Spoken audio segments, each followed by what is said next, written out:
একক ভিসা হিসেবে সৌদি দূতাবাসের সত্যায়ন ছাড়াই দেশটিতে কর্মী পাঠাতে চায় এদেশের জনশক্তি রপ্তানিকারকরা। এছাড়াও নতুন করে আর কোনো মালয়েশিয়া সিন্ডিকেট যেন গড়ে না ওঠে তা নিশ্চিতেও সরকারের হস্তক্ষেপ চেয়েছেন তারা।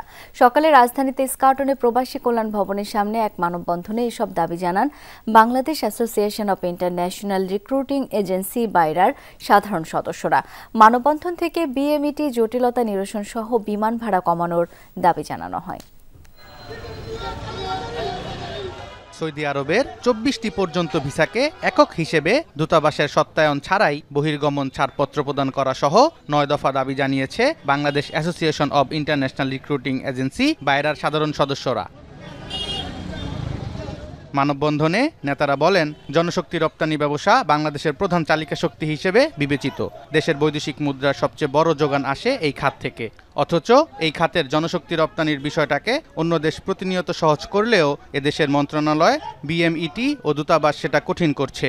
17 ডিসেম্বর হঠাৎ করে আমরা দেখতে পাই যে একটা গেজেটে কি হয়েছে, একক ভিসা বহির্গমন ছাড়পত্র বন্ধ, যেটা আমাদের এজেন্সি ভাইদের কোনো জিজ্ঞাসা ছাড়া হটকারী সিদ্ধান্তের মাধ্যমে আমাদের ম্যান পাওয়ার ক্লিয়ারেন্স বন্ধ করে দিয়েছে। দূতাবাসের সত্যায়ন লাগবে, কিন্তু সত্যায়ন ছাড়া অতীতে লোক গেছে, ভালো আছে, কিন্তু এই সেক্টরকে রানিং রাখার স্বার্থে সহজ শর্ত করতে হবে। সৌদি আরব সহ বিভিন্ন দেশের বিষয়গুলো রয়েছে, একক বিষয়গুলো, সেগুলো পূর্বে নিয়ে বহির্গমন ছাড়পত্র দিতে হবে।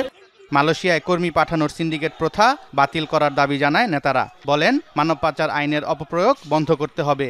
বিমান টিকেটের সিন্ডিকেট ও কালোবাজারিদের বিরুদ্ধে কঠোর ব্যবস্থা গ্রহণ ও লেবার ফেয়ার চালু করার দাবিও জানান তারা। আবার সেই ধরনের হওয়ার পায়তারা চলছে, সেগুলি বন্ধ করার জন্য, এই সিন্ডিকেট বন্ধ করার জন্য আমাদের আজকের এই